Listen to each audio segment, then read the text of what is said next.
Hello and welcome to the show your parents, the PTA and the asleep don't want you to hear, the heliosblog. Today, Andrew Tate talks about the true purpose of woke culture. This should be good. The reason she's alone is because she's difficult. Women are not accepting the bare minimum. Women fuck men they respect. All the women who say things like, I'm strong, independent, I don't need no man, like, y'all impress me. Women just gaslight each other and say what they want to hear.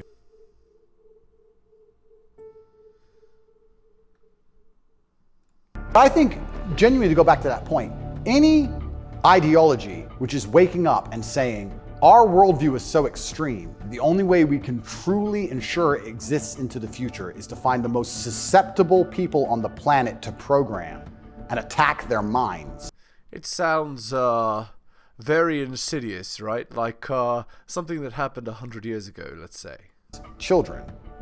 I think that's a destructive ideology and should be very closely looked at. And it doesn't matter if it's LGBTQ or anything else.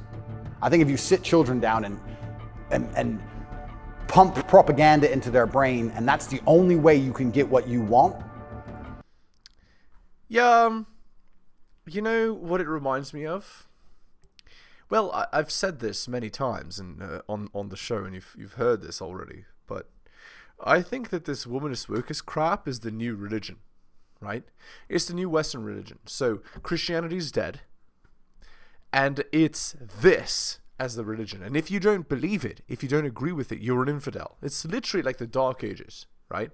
Like, if you don't, it's the witch trials. If you don't agree with our religion, we're burning you at the stake.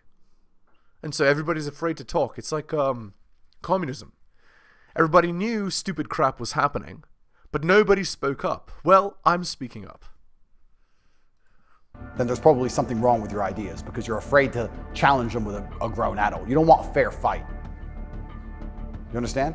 They don't want a fair fight. They want to sit with a child who has no idea what he's talking about and tell him that men are women and women are men, and vice versa, and just completely confuse the poor child because they don't want a fair fight against a rational adult. And that's scary. It doesn't seem a huge improvement over, say, ISIS to me. Absolutely. That's how do you convince somebody to blow themselves up? Well, you find a young man, Yep. teenage boy, and you program his mind. Exactly. And it's exactly the same thing. They don't try and convince an older man to blow himself up because he's going to sit there and go, well, why don't you blow yourself up? And then there's an argument. You go find a young, susceptible person, right? And that's what's so scary about all of it. And it's also kind of funny that like this whole LGBTQ thing is also linked to the patriarchy, also linked to all this other garbage and all these other false narratives and false ideas. And it's these people who are attacking me saying I'm dangerous for women because I'm a misogynist. You're dangerous for women for pretending men are women. That's right. That's the irony. The irony is they don't realize that the ideology, right, womanist wokeist ideology actually destroys women. It makes them, you know, like that's why the episodes I have on Kevin Samuels are so popular, because you see how just absolutely clueless a lot of these girls are about the real world. How just they do not understand at all how the world works. They can't even answer a simple question, right? They just think they're right about everything because they were born a woman. Well, obviously that's BS, right? Anyway, like believing that you're on top or that you're a man or whatever, all it does is make you miserable. It doesn't do anything good for you. You're more dangerous for women than I am. I'm saying a man's a woman's a woman. You're saying that if I put a wig on, I could go punch women in the face in the boxing ring. Who's dangerous for women? It's insanity. And again, they have no virtue at all. They just weaponize garbage and attack you with it. But I do think that children have to at least be the bottom line for society. That's the future. And if you have children at home, you're raising them. And if you struggle to feed them, the government doesn't care. They are yours, and they're your problem and your responsibility, and you deal with all of the stress and all the worry of them being out late at night and all the responsibility of taking care of them, and you went through hell for them to exist. You don't owe their minds to anybody else. You don't owe it. So there has to be a point where you stand up and say, no, I raised this child. It's my child. That's my child. It's not yours. Absolutely. There was a video very recently of a guy in England taking down all the English flags and putting up pride flags. Oh my Lord. Disaster. And a guy screams to him and goes, bro, you're taking down the wrong flag. And he replied, I know, mate. And the point is, what can I do? I'm a flag flag guy. If I say no, someone else will do it. Kids. Look at how disrespectful that is. You just disdainfully throw the British flag. Yeah, but what is actually happening here? What does that ritual represent? Well, what it represents is the flag of nationalism is no longer important. What is the important flag? Well, the flag of our religion, right? It's no different than taking down the British flag and putting up a cross, right? Actually, that is the British flag. If you know England, its flag is literally a white background with a red cross. Literally the flag of their religion. So, and the Union Jack, right, is just a fusion flag of what? Of England, Scotland, and so on. All on one flag. I'm not sure about Wales, but you get what I'm saying. The point is, it certainly has the vertical cross and the X cross, right, on the Union Jack. So what is it saying? And both of those are crosses, by the way. If you know anything about religion, the X cross is a cross as well. But anyway, what I'm getting at is they're literally taking down the old religious flag for the new one. And that's just what it is.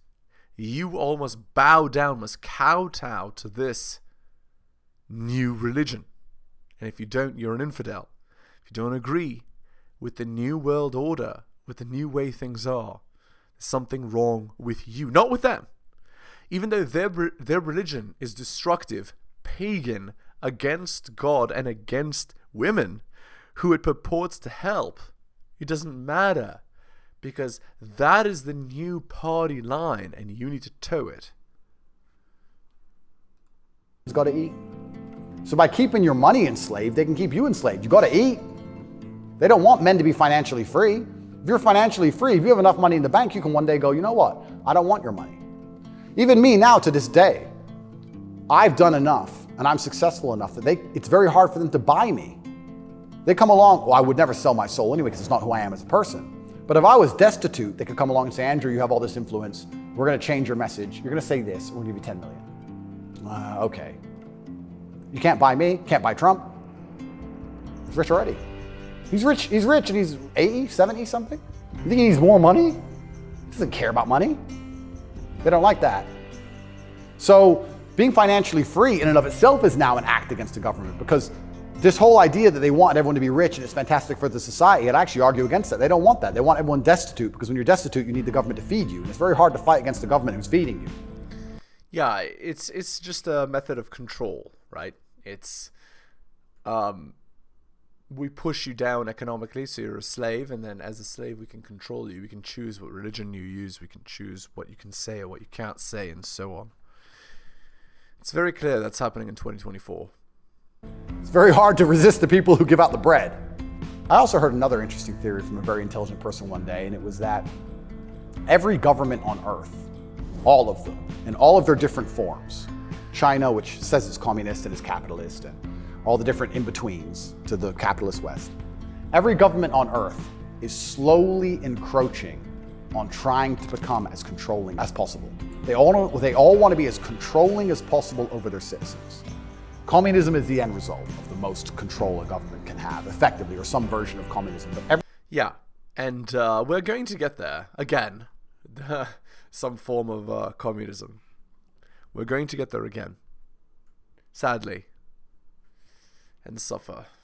Every single government on earth is slowly trying to get there bit by bit. And the only thing that resists them getting there is the populace and how much the populace will accept. And depending on how malleable the populace is, depends on how quickly they get there.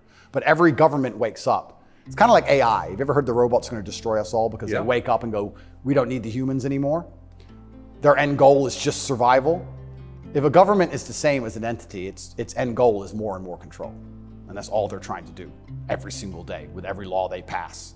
With the climate change law, they don't care about the environment. They want more control. Of course. And the more and more control they get, The final end result, if you give them what they want, is absolute slavery for everybody. Yep, exactly. It's if you give them an inch, they take a mile. That's precisely right. And why? Because they don't care about your future. They care about their future. They don't care about your success. They care about their success. Because the government ultimately doesn't care about you. It cares about power and control. So you have to be very careful, because that is their ideal government. The ideal government is where everyone complies, everyone obeys, everyone's controlled, we know everything about everybody, and it's slavery. That's the only way to get that state. So even making enough money to have an opinion. And you know what's funny? Long time ago, plebs didn't have the ability to vote. In the Roman Republic, right? There was one person that represented all the plebeians. And then there were a lot of people in the Senate, right? But all of them were rich people. Only the rich could vote on which way the Republic would go. You see what I'm saying here? So if you're not rich, you don't have an opinion. You're just a slave. You're just a pleb. I laughed.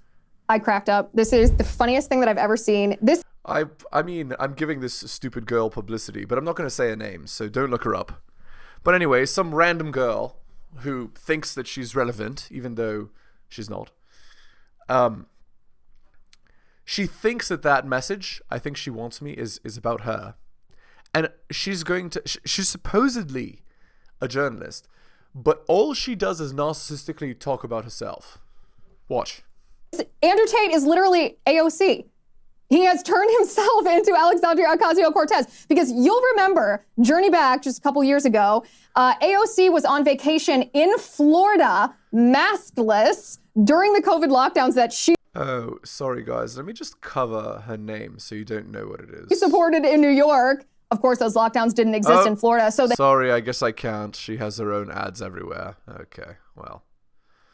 Just ignore her name, okay? Hypocrite AOC, the politician that wanted to lock you down, ran away to the free state of Florida. And conservatives on Twitter at the time were rightly calling her out for her hypocrisy. They were also noting at the time that her boyfriend was dressed in some kind of hideous man sandals that no man should ever wear, no person should ever wear, let alone a man. And this is what Alexandria Ocasio-Cortez responded to the criticism that she should not be locking people down in New York or supporting these lockdowns, and herself escaping to Florida where there weren't lockdowns. She said, if Republicans are mad they can't date me, they can just say that instead of projecting their sexual frustrations onto my boyfriend's feet. And to say that she was ridiculed for this tweet, it's I don't even want to insult high school girls by saying that this is something. That's very stupid. Okay, let's skip this crap because it's very stupid. And he identifies accurately that this is a very bad thing. This is bad for the individual souls of men. This is bad for families. This is bad for relationships. This is bad for our society as a whole. This is bad for our country. This is bad for the world. Men are supposed to be men. They're supposed to be strong. They're supposed to be leaders. They're supposed to beget respect. They're supposed to provide for their families, protect their wives and children, procreate, repopulate the world. They're supposed to be men. They're not supposed to be women. And Andrew Tate's dangerous because he draws in young men by empathizing with their grievances, empathizing with their reality. You don't even have to be politically active. A young man doesn't have to be politically active to feel this assault. And it became even more prominent during the Me Too movement, when young men were told that they're basically rapists if they're not trained out of it. And that if a woman makes a false allegation against them, then her allegation is equal to his conviction. This is a terrifying reality for young men to exist in. Yet this is what young men face. So Andrew Tate comes along, tells them, you know, this is just a girl that gets paid to be shrill and annoying. My ears are bleeding just listening to this, but okay. What? Society is wrong. You don't deserve to be treated like that. You be the man that you can be. And who wouldn't turn to him? Who wouldn't turn to him? But let me tell you, he's a fraud. He's so much a fraud that he's actually woke. I'm going to show you a tweet that he retweeted on his Twitter that substantiates this point even further in just a second. Okay, so... yeah, apparently Andrew is woke. Andrew Tate retweeted a guy who, and I'll just read you this tweet before we provide any commentary on it. This tweet is from a man named Soleiman Ahmad, and it says, Andrew Tate attacked, you can travel the world, adopt certain ideologies, or identify with different groups, but ultimately, at the end of the day, they will recognize that you are not white. In Tate's case, he's both black and a Muslim. For them, it doesn't matter if his mother was white. Along with jealousy and a fear of losing their position amongst their own ideological circles, this is the reason behind the targeted attack. I don't think that's the reason. I really don't. I think the reason is control. They don't want a person who's rich fighting against their, goal of control. This is not simply a fan of Andrew Tate who tweeted this. This is not something that just emanated from the bowels of Twitter. This is something that Andrew Tate retweeted, which means when you retweet something, it's not always an endorsement, but generally you retweet something either because you're going to add commentary to it to contradict it, or because you want to amplify the message because you find it interesting or intriguing, or you believe what was said in the tweet is true. The latter is certainly the case when it comes to this tweet and Andrew Tate's retweet. So what does this mean? This means that Andrew Tate is regurgitating just outright woke talking points. So suddenly he's the victim based on his skin color, his heritage, and his religion.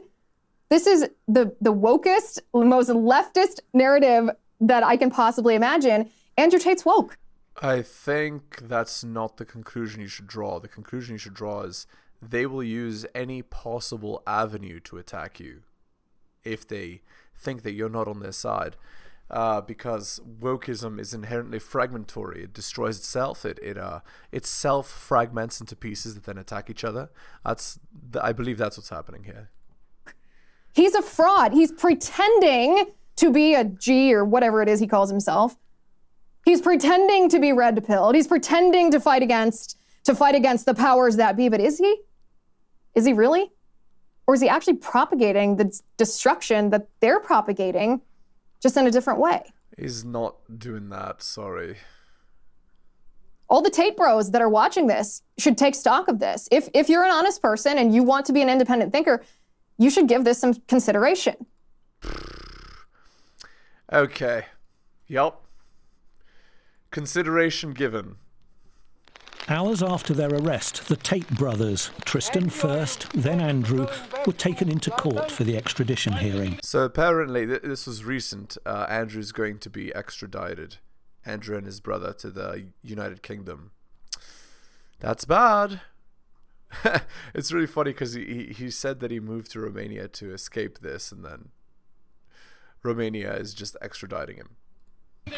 According to a lawyer who's planning civil action against them in the UK, there was a suspicion they were about to flee Romania.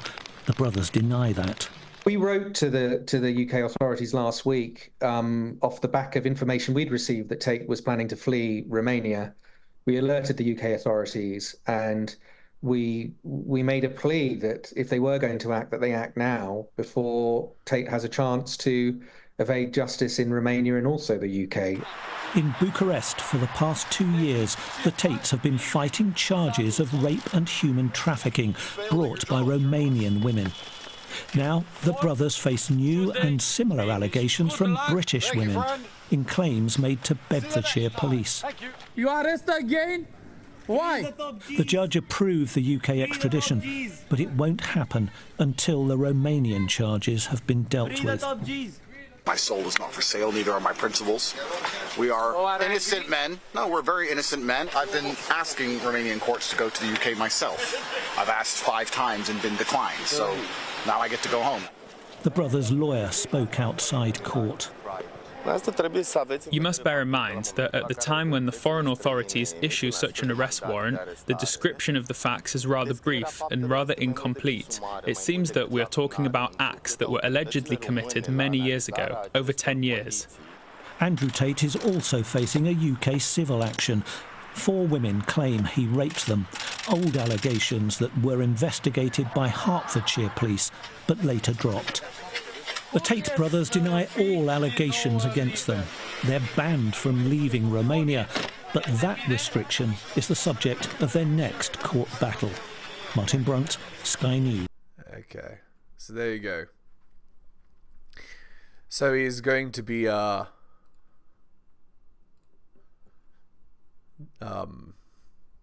extradited, deported. The woke left are full of hate. They weaponize virtue to pretend they care about others because they're such hateful, nasty people that they need to hide behind something. They did the same to me. There's not a single woke leftist who attacked me for being misogynist, which donates to women's charities like I do. Not a single one who's built an orphanage like I have. Not a single one who takes stray dogs from the streets in Romania like I have. Not a single one who's prevented anyone from suicide. Nothing. They just took fake virtue, weaponized it, pumped it full of their own hate, because they're hate-filled, and attacked me with it. The woke left are the most hateful, divisive, intolerant people on the planet. There's no point in calling for tolerance for different skin colors if you do not tolerate tolerance of ideas. What's the point in that? To say that we love diversity, but only if everybody looks different, but thinks exactly the same. Yeah, it's ridiculous. Is that diversity? No, sir, it is not. Diversity is not only that we look different, that we think different, that we act slightly differently. That's true diversity. These people are not for diversity or inclusion or tolerance. Yeah, they just want, what's it called? They just want woke melting pot. They are hate-filled, feral psychopaths. They attacked me and they attack anybody who has any influence over the world, which does not absolutely and utterly go lockstep in line with their insane dogma. Sounds like communism to me. Right. Exactly. When the government loses control, it's anarchy. Because there's no underlying religion anymore. Wokeism? You think that's going to do it? No. Wokeism would encourage them to attack the richest, right? The most privileged. Okay. Anyway, we're going to end the video there. Hit the like, hit the sub, hit all for notifications, drop me a donation like Hunter M, Adrian Ottoman, Bobby, Dylan, Renaissance Press, Brian, Andrew, and Alan. Shout out to you, most recent purchaser of Strategist Guide to Seduction. Thank you. My books can be found at bit.ly/heliosbooks. My Patreon, if you want to watch my videos 4 days, 3 days in advance, whatever, you can. It's at patreon.com/theheliosblog. Want me to help you out? Well, I do offer coaching services. Just message me at theheliosblog@gmail.com. Thank you so much for listening, guys, especially if you listen to the end. I really do appreciate it. Take care of yourselves, and I'll see you next time.